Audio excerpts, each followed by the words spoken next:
des textes, des enseignements New Age, ou des textes New Age, euh, dire qu'il y avait trois corps.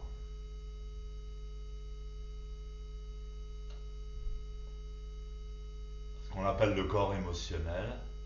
Je ne sais plus si c'était ces noms-là, mais en tous les cas, c'est les noms que je vais leur donner maintenant. Il y avait donc le corps émotionnel, le corps mental, de la pensée, de la conceptualisation de la pensée, et le corps spirituel.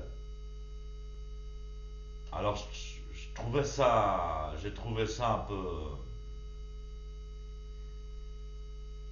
un peu stupide et je me disais, ça suffit déjà, un seul corps, déjà c'est suffisant, on n'a pas besoin d'en avoir trois. Mais finalement, ce concept est assez intéressant, assez vrai surtout.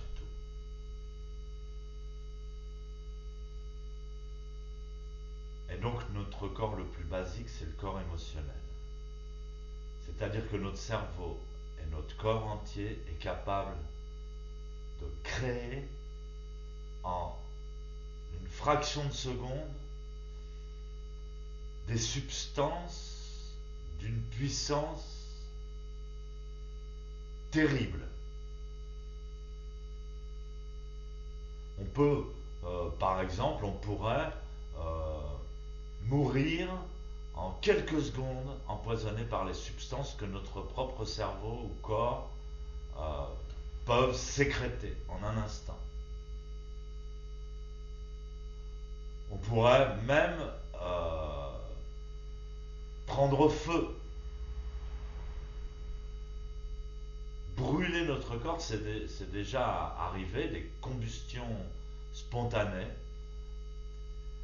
Et en, en un instant, générer une telle substance que notre corps même se consume. Donc la puissance du corps émotionnel est terrible. Et c'est le corps le plus proche de l'animal, bien qu'il lui soit supérieur, parce que l'animal est moins à même d'avoir des grandes émotions que l'être humain. Pourquoi l'être humain est si émotif? Parce que justement, son corps émotionnel est lié au corps mental, c'est-à-dire à la conceptualisation de sa pensée.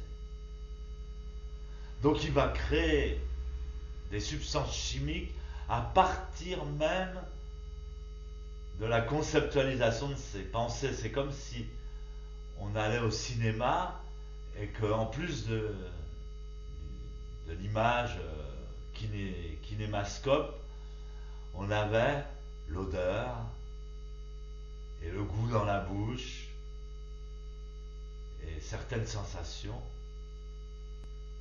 Donc, on doit apprendre à gérer ça et surtout, euh, voilà, à gérer ça, à gérer ces trois corps. Le troisième corps, le corps spirituel. C'est ce que j'appelle souvent la vraie nature, c'est ce que les maîtres zen appellent la nature véritable. Alors dans le corps spirituel, quand on habite le corps spirituel, on a une sensation de légèreté, de brillance et de liberté et de justement on se sent sans pensée, sans émotion, libre, éternel, tout. On voit les choses clairement. Et donc le tout est de connecter, de faire fonctionner ces trois corps ensemble. C'est comme les tests de QI. On vous dit, bon voilà, trois corps, il y en a, il fonctionne comme ci, il a tel effet, l'autre il fonctionne comme ça, et l'autre comme ça.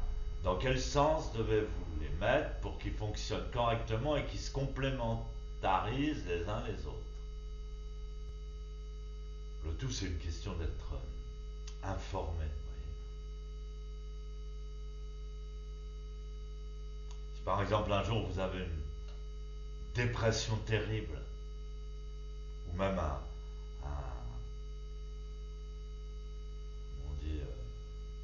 événement très difficile à affronter, à traverser, vous avez ces trois corps. Il y en a un qui subit les émotions, il y en a un qui va conceptualiser les choses, penser. Alors il peut aussi penser des pensées noires, des pensées négatives, ou tirer des conclusions atroces de tout ce qui se passe. Et puis vous avez le corps spirituel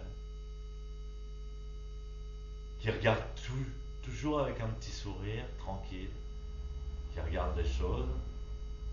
C'est bien évident qu'il faut arriver à revenir au corps spirituel et à regarder les choses d'une manière plus élevée et plus détachée. De manière, ensuite,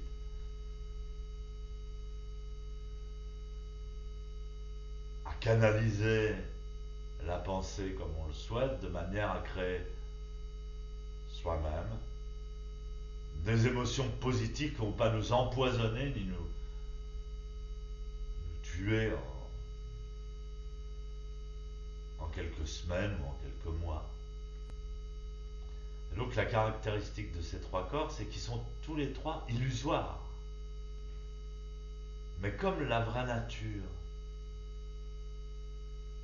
n'est pas quelque chose, elle n'a que faire d'être illusoire. Ça ne la dérange pas d'être illusoire, puisqu'elle est sans ego. Donc c'est la place la plus confortable à occuper.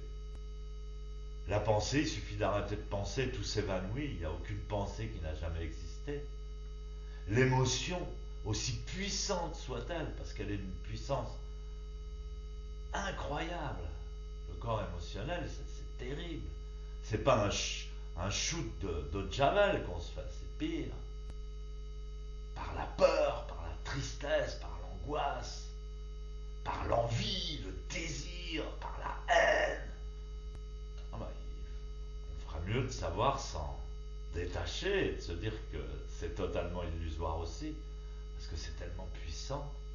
C'est aussi puissant comme une drogue. C'est la première drogue qu'on utilisait, la plus forte que l'héroïne, plus forte que la cocaïne, plus forte que tout ça, plus fort que les calmants. Toutes les substances chimiques existent à l'état potentiel dans le cerveau. On peut tout créer à partir du cerveau. Et c'est grâce à ce système merveilleux qu'on va ressentir des émotions. On va ressentir à travers notre matière, à travers notre corps. En même temps, c'est génial. Génial. Faut pas que ça se dérègle.